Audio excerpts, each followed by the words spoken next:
Alors ce soir, on est dans le final. Un final. Et quel final? Final de l'épître de Jude. Les deux derniers versets, les versets 24 à 25. Enfin, 24 et 25. Et on va terminer ce soir donc cette épître. C'est vrai, c'est une épître courte, 25 versets, mais elle est là d'une richesse extraordinaire. Quand j'ai abordé la réflexion sur cette étude, je ne pensais pas faire 9 sessions, en fait. Mais je reconnais que étudier cette épître, ça a été un bonheur pour moi. Et on aurait pu faire 10, 11, 12, 13, mais on est obligé de condenser, voilà. Mais on arrive au final ce soir. Et je disais, quel final? Amen. Amen, amen.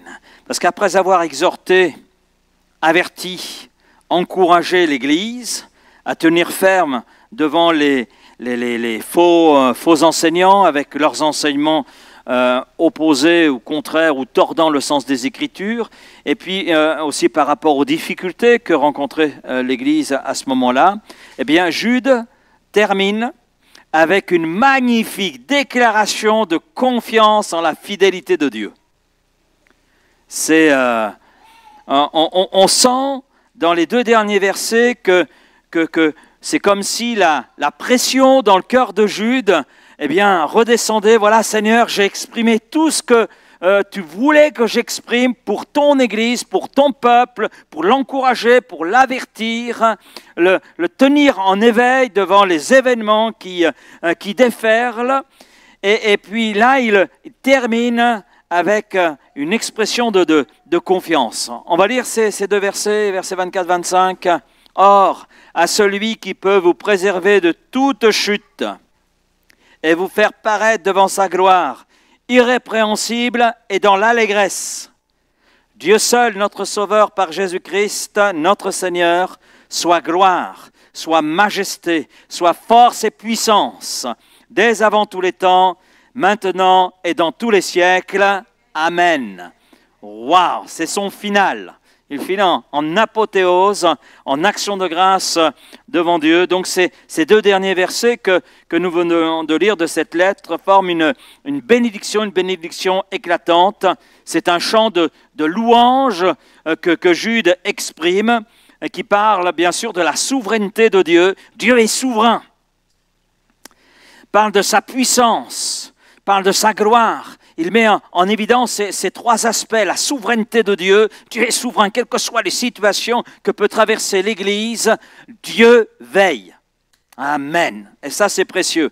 Quelles que soient les situations que l'Église de Vitrolles peut rencontrer, dans laquelle elle peut se trouver, l'Église appartient à Dieu, il en est le souverain.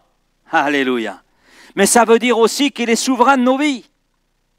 Quel que soit ce qui arrive dans nos vies, dans nos cœurs, dans notre parcours de vie, il est celui qui est là et qui est au contrôle de toutes choses. Même s'il semble que Dieu soit loin, ce n'est que des apparences, parce que Dieu est toujours avec celui qui place sa confiance en lui. Dieu n'abandonne jamais ses enfants. Il parle de la puissance de Dieu, oui, la puissance créatrice de Dieu, la puissance qui a créé cet univers, mais qui nous a créés aussi, avec toute la complexité que cela représente. Mais rien n'est complexe pour Dieu. Rien n'est complexe. Tout est complexe pour l'homme, mais pas pour Dieu. Dans sa puissance, dans son autorité. Et puis la gloire de Dieu. La gloire, la beauté, ce qui est éclatant. La gloire de Dieu se voit comme à l'œil nu quand on considère la création, quand on considère l'univers. C'est là quelque chose d'extraordinaire. Verset 24, on revient sur ce verset. « Or, à celui qui peut vous préserver de toute chute, vous faire paraître devant sa gloire irrépréhensible et dans l'allégresse. Dieu est le gardien souverain de son Église et de nos âmes, de ceux qui lui appartiennent, de ceux qui ont été rachetés par le sang de Jésus et qui placent leur confiance dans le tout est accompli de Jésus, qui placent leur confiance en Dieu. Et ce verset commence par louer Dieu, comme étant celui qui peut préserver. Et le mot « peut » ou « pouvoir » est très intéressant parce qu'en fait, ce mot, quand on le regarde d'un petit peu plus près, eh bien, nous parle de la puissance illimitée de Dieu pour ses enfants. Parce que ceux qui sont au bénéfice de la toute-puissance de Dieu, de la puissance illimitée de Dieu, ne sont pas des étrangers. Non, à celui qui peut, vous qui êtes mes enfants, vous qui êtes mes bien-aimés, vous à qui je viens de parler par l'intermédiaire de mon serviteur Jude, à vous qui êtes précieux à mon cœur, j'ai cette puissance illimitée qui est capable de vous préserver. Oui, Dieu est omnipotent, ce qui signifie tout-puissant. Il n'est pas simplement puissant, il est le tout-puissant. C'est-à-dire, personne ne peut l'égaler. Personne ne peut être à son niveau. Personne. Il est unique. Et ceci veut dire que la puissance de Dieu est illimitée, est infinie, et par sa puissance, il peut faire tout ce que la puissance peut faire. Et Dieu peut faire tout ce qui est dans sa volonté. La volonté de Dieu, on le sait, était de créer le monde. Il a créé le monde à partir de rien. Il a voulu l'être humain, il a créé l'être humain. Et il a voulu tout ce que nous voyons, et sa puissance infinie et illimitée, eh bien, a rendu ces choses réelles, visibles, et tout était là ordonné. Oui, la puissance de Dieu est infinie, illimitée, et c'est bon de se le rappeler. C'est bon de se le rappeler, parce que quelquefois on doute de la puissance de Dieu. On est là dans une situation difficile, et on s'est dit, mais Seigneur, où es-tu? Où es-tu? Il est là, il agit. Entre le temps où le peuple en Égypte a crié à Dieu et le temps où Dieu est intervenu, où le peuple a vu l'intervention de Dieu, c'est vrai qu'il s'est écoulé un laps de temps, mais Dieu était en action, il préparait l'instrument qu'il avait choisi pour libérer son peuple. Mais il préparait aussi le cœur de son peuple pour recevoir son serviteur et pouvoir ensuite sortir d'Égypte. Donc il y avait déjà tout un travail de la part de Dieu que le peuple ne voyait pas, que le peuple ne comprenait pas, et pourtant Dieu agissait dans sa toute-puissance, et il agissait dans tous les détails. Et cette puissance illimitée, cette puissance infinie, cette puissance incomparable qu'est celle de notre Père, de celui à qui nous appartenons, eh bien, Jude dit, il est là pour vous préserver. Cette puissance, cette autorité qui appartient à Dieu, eh bien, est là pour vous préserver.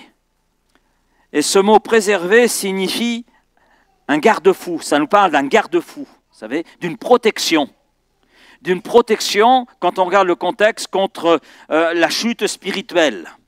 Ce qui pourrait nous faire tomber dans le péché, faire tomber dans le doute, ou nous conduire à l'abandon. L'abandon de la foi, l'abandon de Dieu, l'abandon de Jésus, l'abandon de la parole de Dieu. Et il n'est pas simplement question ici, c'est très important de comprendre, il n'est pas simplement question d'une simple protection contre un accident physique, mais il s'agit d'une protection spirituelle. C'est vrai aussi sur le plan physique. Je sais que personnellement, et je pense que beaucoup d'entre nous, nous avons fait cette expérience, nous avons été protégés sur le plan physique. Je le sais. Quand ma voiture a explosé et que j'en suis sorti, et quand j'ai revu la voiture ensuite, le monsieur qui avait récupéré ce qui restait de la voiture me disait « Vous n'êtes pas le chauffeur, c'est pas possible. Il est mort. » Imaginons, c'est moi.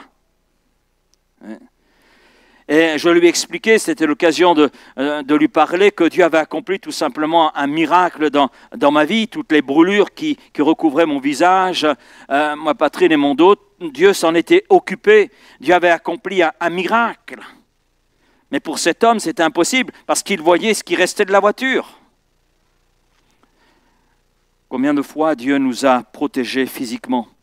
Mais là, Jude met plus l'accent sur la protection spirituelle face à la chute dans le péché, la chute devant une situation qu'on appelle la tentation, devant le découragement, la désillusion. Le psaume 121 nous dit, verset 4, « Voici, il ne sommeille ni ne dort celui qui garde Israël. » On peut s'approprier ce passage. « Voici, il ne sommeille ni ne dort celui qui garde le rang. » Bon, ne soyez pas jaloux, vous pouvez mettre votre prénom aussi. Parce que l'Éternel est celui qui te garde. Et on a la même image que celle que Jude utilise. Il y a une protection qui nous est accordée de la part de Dieu. Il y a un garde-fou qui est là. Et ce que dit Jude est aussi en relation avec tout le contexte de sa lettre, qui nous parle des dangers des faux enseignants avec leur enseignement, avec tout ce que cela produit, de désastres, de divisions, etc. Et Jude est en train de dire que peu importe à quel point c'est glissant, délicat ou trompeur, lorsqu'un faux enseignant se présente, Dieu est à la hauteur de la tâche pour protéger son Église. Amen. Et pour empêcher la chute. Et ça, je le crois. Je le crois parce que Dieu le dit. Quand on regarde le contexte de cette épître de Jude, et vous vous rappelez des sessions précédentes, les questions des faux enseignants, et les questions des caractéristiques de ces faux enseignants. Mais on se dit, quelque part, comment discerner tout cela, comment faire face? Eh bien, Dieu dit, ma puissance, qui est illimitée, infinie, est capable de vous garder. Capable de garder l'Église. Dieu est à la hauteur de la tâche, amen, pour nous protéger, nous garder de toute chute. Et la chute spirituelle peut prendre plusieurs formes. On le voit à travers la parole de Dieu, mais aussi dans l'histoire de l'Église. Quand de faux enseignants s'introduisent, et c'est souvent subtilement, quand ils s'introduisent dans l'Église, eh bien, on voit des hommes, des femmes abandonner la foi. On voit la compromission morale qui s'installe. On voit le découragement face à des épreuves, à des difficultés. On voit des divisions. Des cœurs qui se trouvent brisés, des cœurs qui sont dans l'incompréhension, qui sont là dans la confusion. Et on a d'ailleurs quelques portraits de cela quand on considère les lettres qui sont envoyées aux 7 églises d'Asie. On voit dans certaines de ces églises de faux enseignements parce que l'Église a accepté ces faux enseignants avec leur enseignement et le Seigneur parle des dégâts que ça a provoqués. Mais Dieu promet une garde souveraine. Il est le gardien vigilant. Il ne sommeille ni ne dort. Celui qui veille sur son Église, celui qui veille sur ses enfants.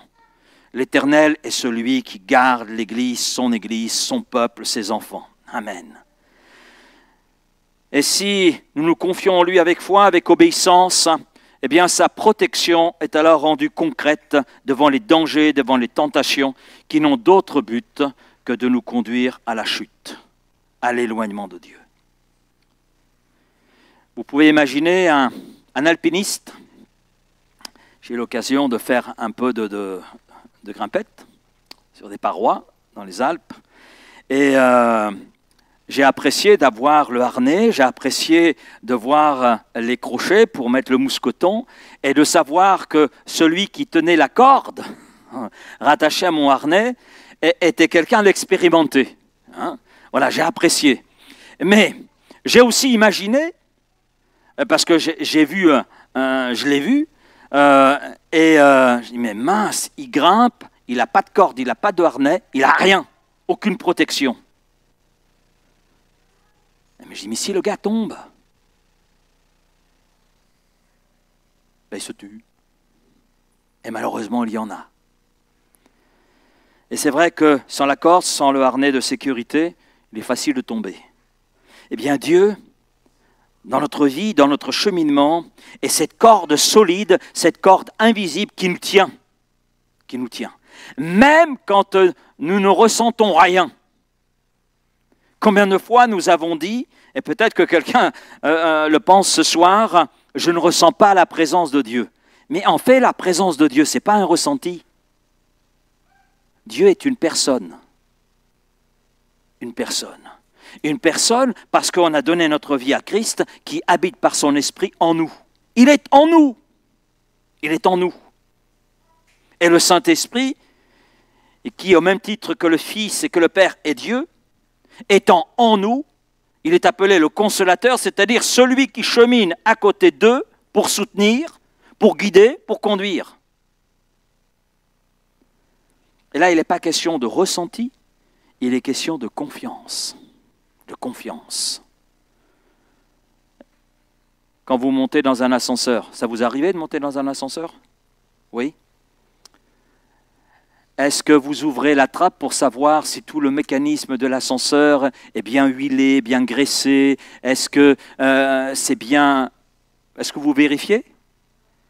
Non. Qui vérifie? Bon, vous êtes d'accord avec moi. Vous montez dans l'ascenseur, 5e étage, vous appuyez sur le bouton 5 et vous attendez. Vous êtes arrivé au 5e étage. Veuillez fermer la porte derrière vous. Quelquefois, c'est ce qu'on entend dans les ascenseurs. Voilà. Oui, on a confiance, on ne se pose même pas de questions. Est-ce que vous ressentez quelque chose? Non, rien de particulier. Et pourtant, l'ascenseur est là et il vous conduit à l'étage où vous voulez aller. Quand nous faisons face à des dangers qui sont, dans un premier temps, invisibles, les tentations, des doutes, eh bien, Dieu est là. Dieu est là. Il a mis le harnais sur nos vies, amen, parce que nous lui avons offert nos vies, donc nous lui appartenons, et donc à partir de là, eh bien, il prend soin de nous. Et puis il y a cette corde, une corde solide, la corde de la grâce, la corde de sa bonté, de sa miséricorde, de sa vigilance, qui est là, amen, pour nous protéger, nous tenir. Dieu est là, tenant notre main avec puissance et fidélité. Maintenant, quand on regarde ce que dit Jude, or à celui donc Dieu, l'Éternel, qui peut vous préserver, parce qu'il est le Tout-Puissant, une puissance illimitée, incomparable, inégalable, de toute chute, et vous faire paraître devant sa gloire irréprochable et dans l'allégresse. Donc le but, c'est de nous présenter irréprochable devant sa gloire. C'est la seconde partie qui révèle finalement la finalité de cette préservation. Pourquoi Dieu veille et nous préserve de toute chute? Parce qu'il veut que nous entrions dans sa gloire, que nous connaissions sa gloire. Il a un but. Il a un but. Il a un objectif. Donc non seulement Dieu nous protège, non seulement Dieu s'est engagé envers nous, mais il nous présente irréprochable devant sa gloire. Alors ce mot irréprochable dans ce passage signifie sans défaut. Bon, quand je vous regarde, vous avez plein de défauts. Mais vous pourriez dire la même chose de moi. Oui, on est conscient qu'on a des défauts. Hein? Et pourtant, il est bien dit, irréprochable. Irréprochable. Or, à celui qui peut vous préserver de toute chute et vous faire paraître, notez bien, vous faire paraître, c'est-à-dire que c'est lui qui nous rend irréprochables, par sa toute-puissance, par sa grâce inégalable, incomparable. C'est lui qui fait l'œuvre en nous. Ben oui, parce que de nous-mêmes, on ne peut pas y arriver. Et ce mot irréprochable signifie sans reproche parfait dans le sens d'une sainteté qui est en accord avec celle de Dieu. Mais comment nous qui sommes limités, nous qui sommes avec tout ce potentiel, cette capacité de péché, comment est-il possible d'être irréprochable devant le Dieu qui est très saint? Eh bien c'est possible par cette grâce de la part de Dieu, cette grâce imméritée, cette grâce incomparable. Et c'est là un témoignage clair de la souveraineté de Dieu dans la sanctification, dans le domaine de la sanctification. Ce n'est pas par nos forces que nous pouvons atteindre la perfection. On est d'accord là-dessus. On peut faire tous les efforts possibles, mais de nous-mêmes, c'est impossible. Impossible. L'homme le plus patient Je pense que l'homme le plus patient au milieu de nous, on lui donne le volant d'une voiture. Là, sa patience va être décapitée. Eh oui. Hein? Donc, il y a des situations qui sont là et qui font apparaître que je pensais être, mais je ne suis pas en réalité. J'ai encore du chemin à parcourir, mais Seigneur, je ne peux pas y arriver. J'ai la volonté, mais pas le pouvoir. Parce que le pouvoir, c'est Dieu, le Dieu souverain qui nous l'accorde. C'est lui qui accomplit son œuvre en nous. En nous.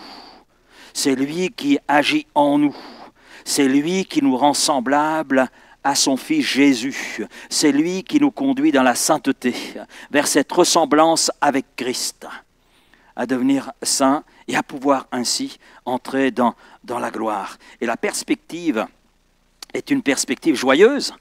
Hein, que dit Jude, on y revient, hein, on épluche un peu ce verset.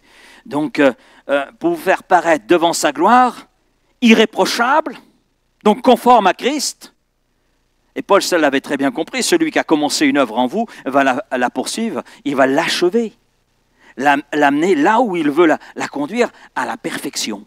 Voilà. Et mais Jude continue, et dans l'allégresse, alors c'est plus qu'une simple joie, c'est une allégresse, une explosion intérieure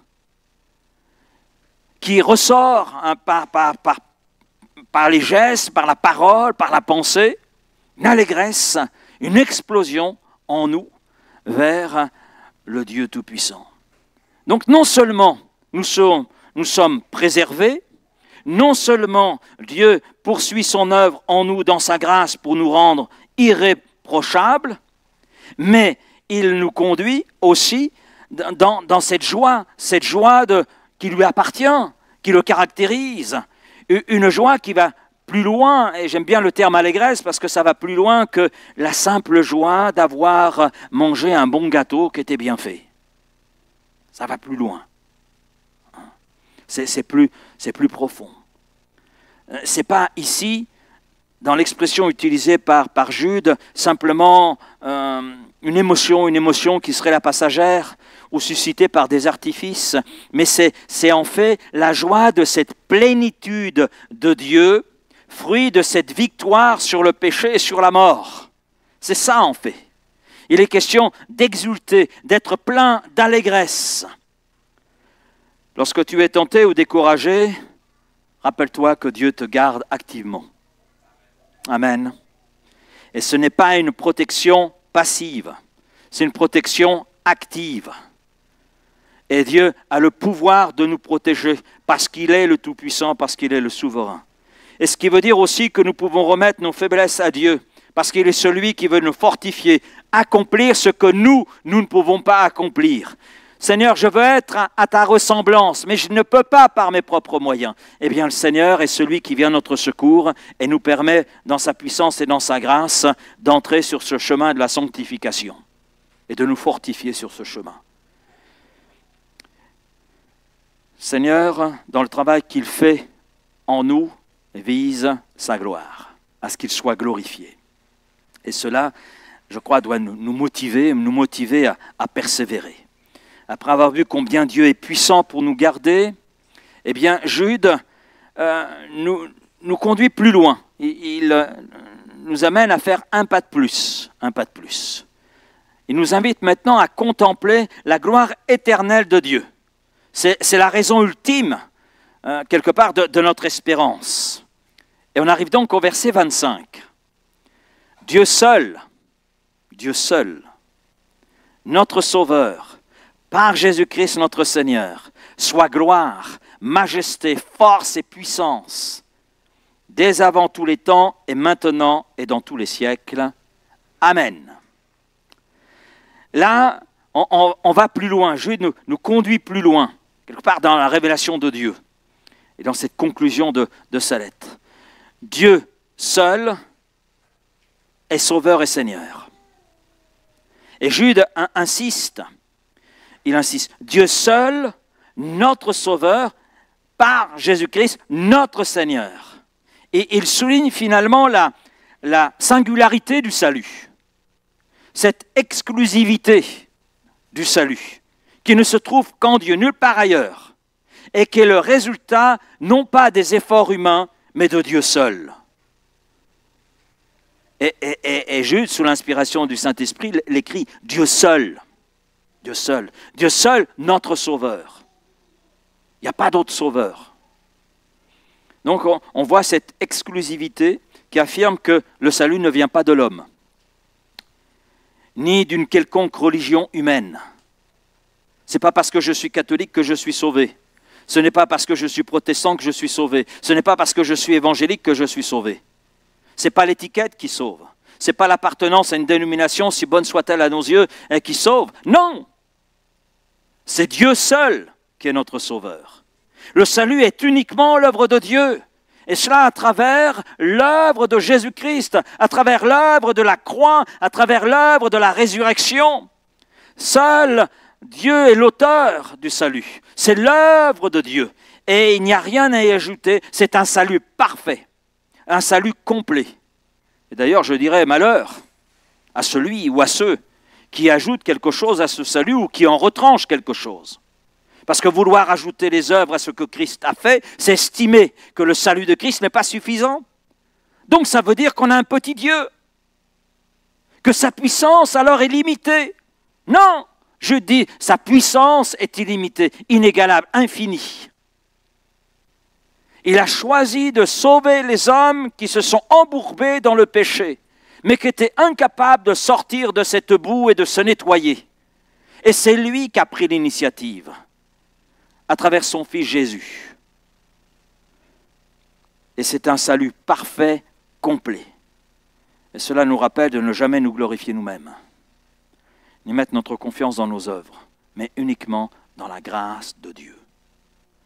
L'apôtre Paul, quelque part, rejoint ce qu'exprime dans ce verset 25 Jude. L'apôtre Paul dira, et j'aime beaucoup ce passage, à vrai dire, je le cite assez souvent, Éphésiens 2, les versets 8 à 10. Ce n'est que par la grâce, que vous êtes sauvés. Ce n'est que par la grâce. La grâce, ce mot signifie faveur imméritée. Donc le salut n'est pas quelque chose que nous méritons. Dieu a choisi, dans son amour, dans sa bonté, dans sa justice, dans sa sainteté, de mettre en place le moyen pour que nous puissions être sauvés. Et le salut est l'œuvre de Dieu, mais on le reçoit par le moyen de la foi. Donc c'est par la grâce que vous êtes sauvés, par le moyen de la foi. On pourrait mettre un autre mot, peut-être plus compréhensible, la confiance. La confiance. Et cela ne vient pas de vous. Donc là, Paul insiste, et je dirais que l'insistance montre très bien la connaissance que Dieu peut avoir du cœur de l'homme. Donc, et cela ne vient pas de vous, c'est le don de Dieu. Ce n'est point par les œuvres, si bonnes soient-elles, afin que personne ne se glorifie, car nous sommes son ouvrage, ayant été créés en Jésus-Christ pour de bonnes œuvres. Les œuvres que Dieu a préparées d'avance afin que nous les pratiquions. Et ces œuvres que Dieu a préparées d'avance, on n'y a accès que par la grâce de Dieu, que par la découverte de ce salut qu'est là en Jésus-Christ. Un salut unique, complet, parfait, pour lequel il n'y a rien à rajouter. Rien à rajouter. Et je dirais, j'irai plus loin que ce que dit Jude, sans dénaturer ce qu'il exprime. Dieu seul est notre sauveur, mais là aussi, la parole de Dieu est seule. Il n'y en a pas d'autre. Il n'y en a pas d'autre. La parole inspirée par laquelle Dieu nous parle, par laquelle Dieu nous instruit, par laquelle Dieu se révèle aux hommes, il n'y en a qu'une. Il n'y en a qu'une. La parole de Dieu, c'est la Bible. Toute l'écriture est inspirée de Dieu. C'est le souffle de Dieu. C'est une parole inspirée. C'est Dieu nous rejoignant avec des mots. Non seulement Dieu nous a rejoints par son Fils Jésus, qui qui s'est fait homme, mais Dieu nous rejoint aussi par sa parole, afin que nous puissions apprendre à le connaître, afin que nous puissions apprendre à l'aimer, afin que nous puissions apprendre à découvrir ce salut merveilleux, inégalable, et entrer dans ses œuvres qu'il a préparées d'avance pour nous. C'est pas beau ça? Un seul Dieu, une seule parole, un seul Sauveur, un seul Seigneur. Le salut vient par Jésus-Christ notre Seigneur. Là, il insiste. Jésus est le médiateur. Jésus est le chemin unique vers Dieu. Et il le dit. Je suis le chemin, la vérité et la vie. Nul ne vient à la connaissance de mon Père sans passer par moi. Et quand on vient à Jésus-Christ, quand on regarde les évangiles, quand on regarde Jésus dans les évangiles, quand on regarde tout ce que Jésus a fait, c'est en fait toutes les œuvres que Dieu le Père voulait qu'il accomplisse pour que nous apprenions à le connaître et à placer en lui notre foi. Mais que nous réalisions notre incapacité d'être autre que ce que nous sommes, pécheurs, mais par l'œuvre accomplie de Jésus-Christ, Fils de Dieu, que nous puissions sortir de cet état et devenir enfants de Dieu. Amen. Et l'apôtre Paul, là aussi, est clair. J'allais dire, toute l'Écriture est claire. 1 Timothée chapitre 2, verset 5, car il y a un seul Dieu. C'est le même langage, Dieu seul. Il a un seul Dieu. Et aussi un seul médiateur, dit Paul, entre Dieu et les hommes. On devrait faire comme ça, entre Dieu et les hommes. Jésus-Christ, homme, qui s'est donné lui-même en rançon pour tous. Et on s'aperçoit, quand on regarde ici et là, les religions, les leaders religieux ont placé d'autres médiateurs. Mais tout cela, c'est du mensonge, c'est de la tromperie. Et ils devront en rendre des comptes devant le Dieu qui est souverain, le Dieu qui est seul, unique, le Dieu qui est seul sauveur, seul Seigneur, et qui a donné un seul chemin, un seul médiateur, son Fils Jésus. Et l'apôtre Pierre dira, il n'y a de salut en aucun autre, car il n'y a sous le ciel aucun autre nom qui ait été donné parmi les hommes par lequel nous devions être sauvés. Et puissions être sauvés. On peut le voir dans ces deux sens. Et son nom proclame sa seigneurie. Il est le roi des rois. Il est le maître de tout, l'autorité ultime. Puisque nous savons que le Père a remis au Fils tout pouvoir et toute autorité dans le ciel et sur la terre. Et que Jésus est le seul moyen de salut. En dehors de lui, c'est du mensonge, c'est de la tromperie. Jésus seul est sauveur. Et puis, Jude, devant tout cela, eh bien, ça l'émeut. Hein. Je pense que les premiers lecteurs de cet épître ont dû être émus en lisant cela, mais Jude, en l'écrivant sous l'inspiration du Saint-Esprit, était là certainement ému. J'aurais voulu être une petite souris à ce moment-là quand il a écrit cette lettre, parce que je pense que ça devait bouillonner dans son cœur. Et ce qui m'amène à dire ça, c'est la suite de ce verset 25. Donc, à Dieu seul, notre Sauveur, par Jésus-Christ, notre Seigneur, soit gloire, soit majesté, soit force, soit puissance.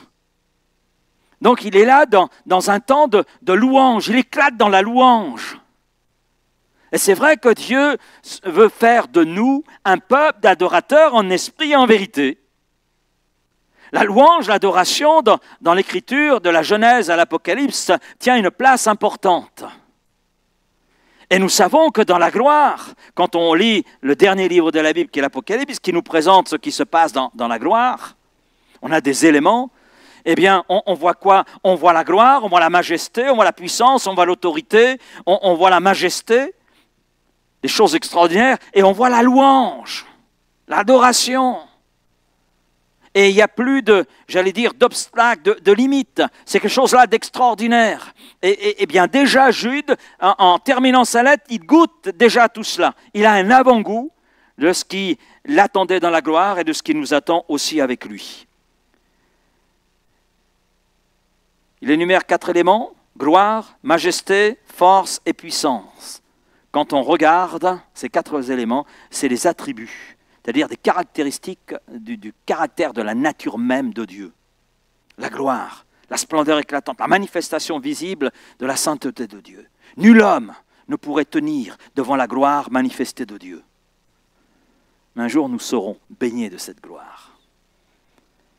Baignés de cette gloire, parce que nous serons dans sa présence éternelle, dans la mesure où nous persévérons. Parce que celui qui persévérera jusqu'à la fin, celui-là sera sauvé. Celui-là rentrera en possession de son héritage.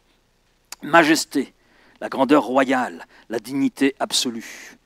Le mot Seigneur est utilisé à la fois en parlant de Dieu, mais en parlant aussi de Jésus.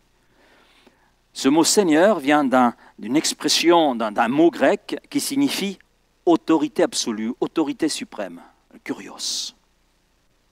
Et Dieu est majestueux, il est Seigneur, il est d'ailleurs le Seigneur des Seigneurs, comme il est le Roi des Rois. Donc, c'est-à-dire que personne ne peut être à sa hauteur. La majesté, la grandeur royale. Et quand on regarde, c'est vrai, la création, quand on regarde un petit peu, on essaie un peu de regarder le fonctionnement de l'univers, mais c'est majestueux, c'est grandiose. C'est grandiose. Ce qui a amené d'ailleurs un penseur français à dire « Je ne peux pas concevoir que cette horloge existe sans qu'il y ait un horloger ». Bon, l'horloger le dérangeait, mais il était quand même gêné. Mince, tout cela, ce n'est pas le fruit du hasard. Il y a quelqu'un derrière, il y a quelque chose derrière. Mais ce quelqu'un et ce quelque chose le dérangeaient. Cet homme, c'était Voltaire. Troisième attribut, c'est la puissance. En fait, Jude, il revient. Il revient comme un point d'insistance pour encourager l'Église ou les églises à laquelle il écrit, qui traversent des moments difficiles. Et qui vont traverser des moments difficiles parce que, comme il le dit, il y a de faux enseignants qui se sont introduits pour faire du mal. Mais il est là pour les encourager en disant mais la puissance, Dieu demeure la puissance. La force infinie par laquelle il accomplit sa volonté. Amen. Et puis, il utilise cette autre expression, l'autorité. Droit souverain de commander, de régner. Force, autorité. Et ce sont des attributs éternels qui définissent Dieu. Dans lequel nous avons placé notre confiance, notre foi, dans son essence. Et puis, Jude poursuit. Il parle de ces 4 attributs de Dieu. Lui soit gloire, majesté, force et puissance. Dès avant tous les temps, et maintenant, et dans tous les siècles. Point d'exclamation. Amen. Point d'exclamation. Donc, c'est-à-dire que cette phrase, dès avant tous les temps et maintenant et dans tous les siècles, affirme la dimension intemporelle de Dieu. Il existait avant la création. Quel est le premier verset de la Bible? Au commencement, Dieu. Ce n'est pas au commencement il y avait, c'est au commencement Dieu. Et au commencement, Dieu créa. Voilà. Donc, on voit qu'il était avant la création, donc hors du temps. Le temps dans lequel nous sommes, c'est Dieu qui l'a mis en place. Mais nous, on est avec nos limites. On parle d'années, une année, 365 jours. Il y a les années bissextiles, donc on en rajoute un petit peu. Mais on est dans des limites. Dieu est en dehors du temps dans lequel nous sommes et sommes pour l'instant prisonniers. Mais un jour, nous allons rejoindre cette dimension intemporelle. Nous allons entrer dans l'éternité. Parce qu'en Jésus-Christ, nous avons accès à la vie éternelle, à cette qualité de vie qui caractérise le royaume éternel de Dieu. Et puis, et maintenant, c'est-à-dire, il règne dans le présent. Et puis, dans tous les siècles, donc il continuera à régner pour l'éternité. Donc, que ce soit hier, que ce soit aujourd'hui, que ce soit demain, Dieu est. Dieu est. Et comment Dieu se révèle-t-il à Moïse? Dans le buisson ardent. Mais comment Dieu se présente-t-il? Je suis. Je suis. Alors, pour les traducteurs, ce n'est pas évident, parce qu'en fait, c'est 4 consonnes qui sont utilisées. Et c'est Eyé Hacher Eyé, c'est-à-dire celui qui était, qui est et qui sera. On retrouve dans le nom même de Dieu, qui est utilisé de nombreuses fois, milliers de fois dans l'Écriture, on retrouve toute cette dimension. Dieu était,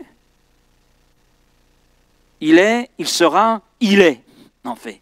D'où l'expression « je suis » utilisée par Jésus. Je suis. Et ça couvre justement le hier, le maintenant et l'éternité. Et l'auteur de l'Épître aux Hébreux l'a très bien compris.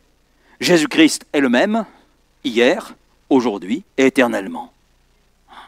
Cela nous montre que Dieu est immuable, que Dieu est constant, qu'il est digne de confiance à chaque instant de notre vie. Vous avez remarqué combien vous étiez changeant? Si vous ne l'avez pas remarqué, prenez une photo quand vous aviez 18 ans et regardez-vous maintenant dans la glace. Oui, nous changeons. C'est ce qui caractérise l'être humain. Mais il n'y a pas simplement que physiquement, il y a aussi au niveau du caractère, au niveau de l'intelligence, etc. Nous sommes des êtres changeants et des êtres instables. Puisque nous sommes des êtres changeants, nous sommes instables.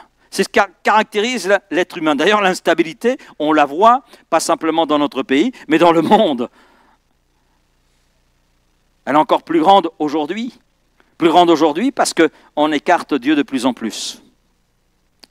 Mais Dieu, lui, est stable. Il n'y a pas de changement, il n'y a même pas un soupçon de variation dans ce qu'est Dieu, dans sa nature, dans son essence. C'est ce que Jacques exprime dans sa lettre.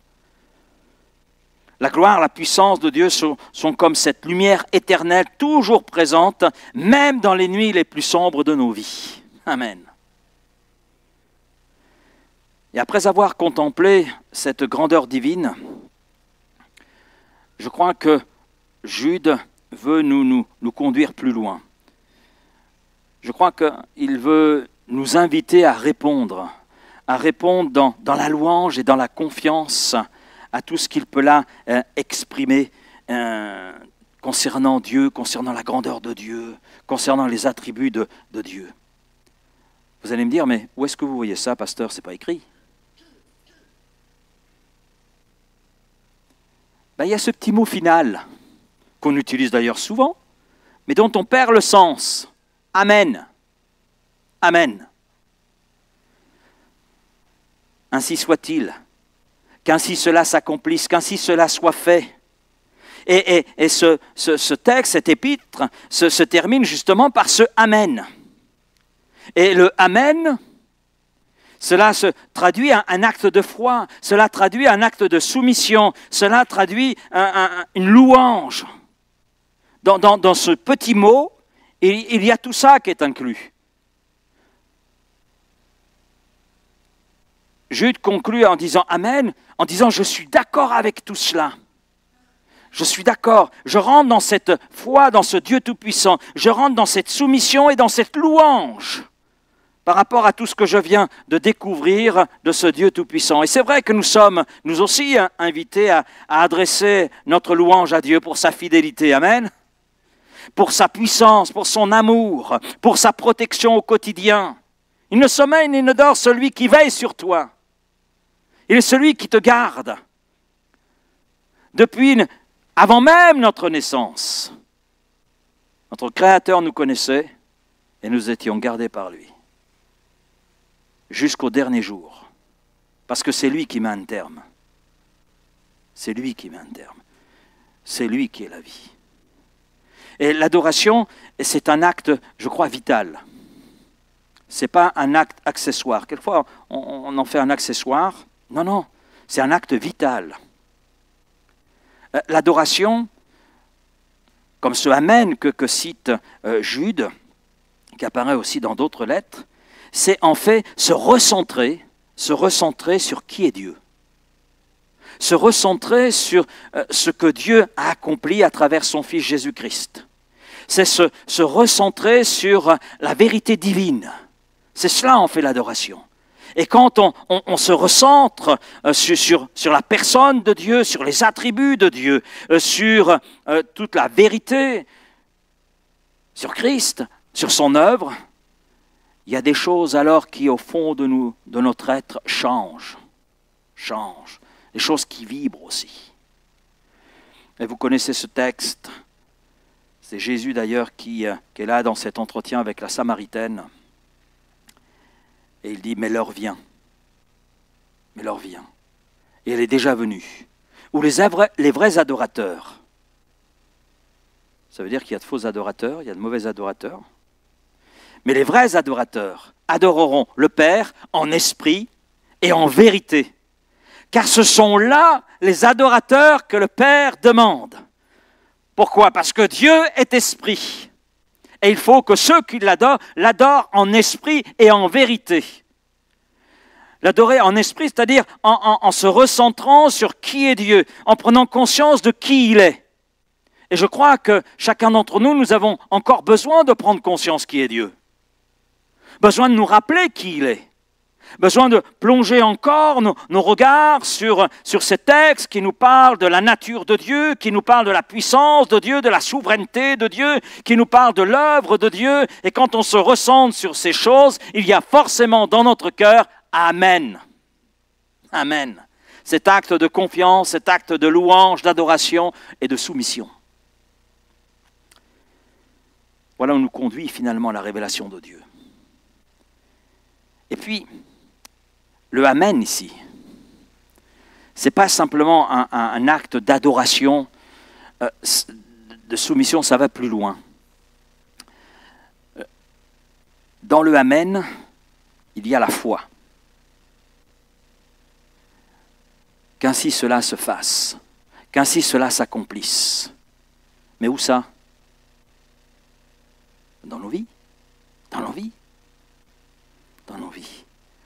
Jude est en train de dire Amen, que cela soit vrai dans ma vie aussi, dans ton Église, mais dans ma vie. Et il marque là sa confiance dans tout ce qu'il vient d'exprimer concernant Dieu. Et cela prend réalité, prend forme en lui.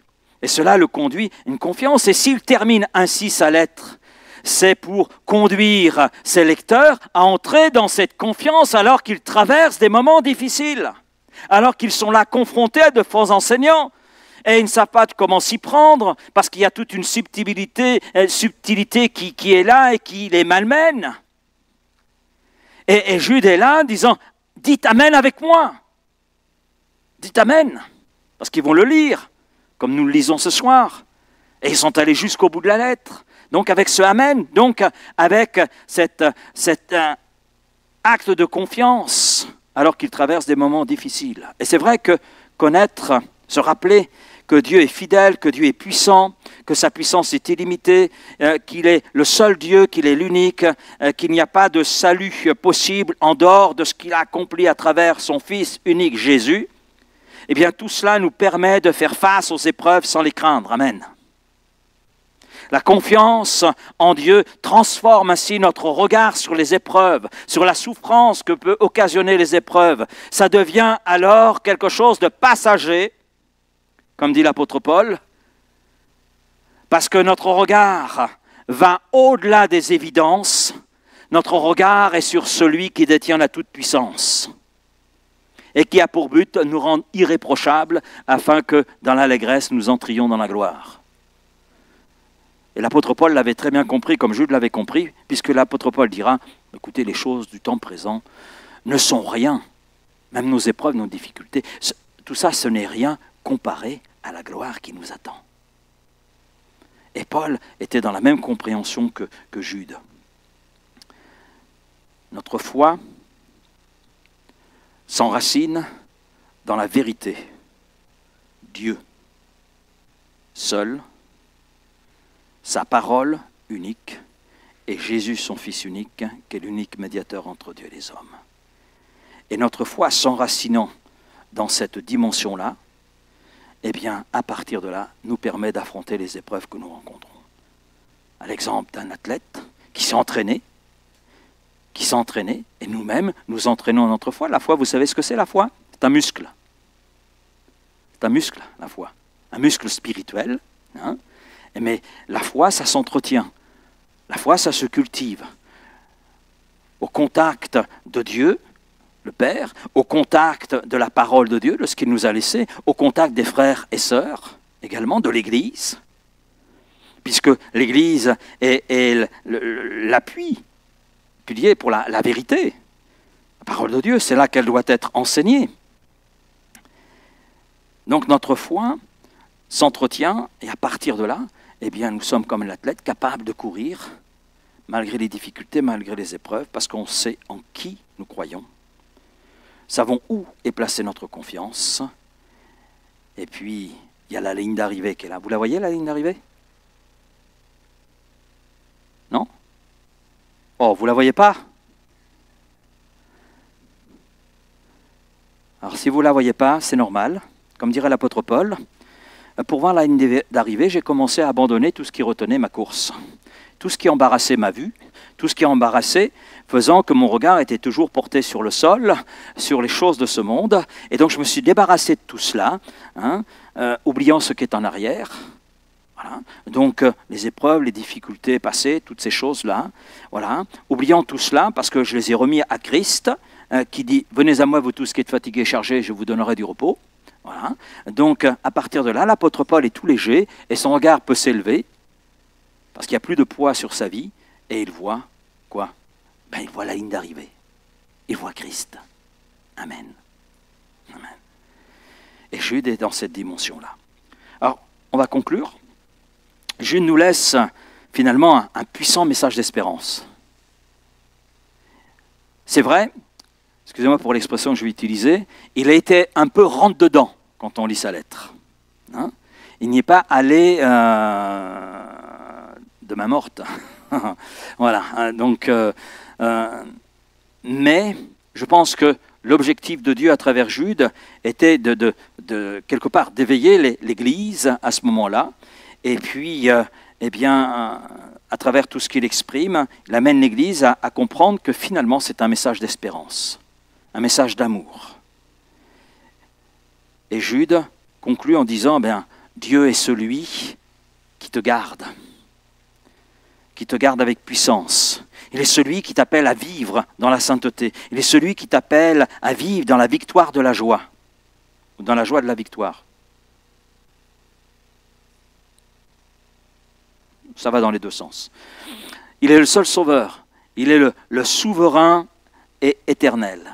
Et notre réponse, qui était celle de Jude, certainement celle de l'Église, ou des églises qui ont reçu cette lettre, eh bien, une adoration profonde, une confiance inébranlable. Puis cette bénédiction qui nous est là laissée par Jude, qui a été transmise jusqu'à nous, que Dieu a voulu aussi pour nous, que cette bénédiction nous fortifie chaque jour dans notre marche avec le Seigneur. Amen. Donc maintenant, vous savez à quoi vous vous engagez quand vous dites Amen. Donc, Amen.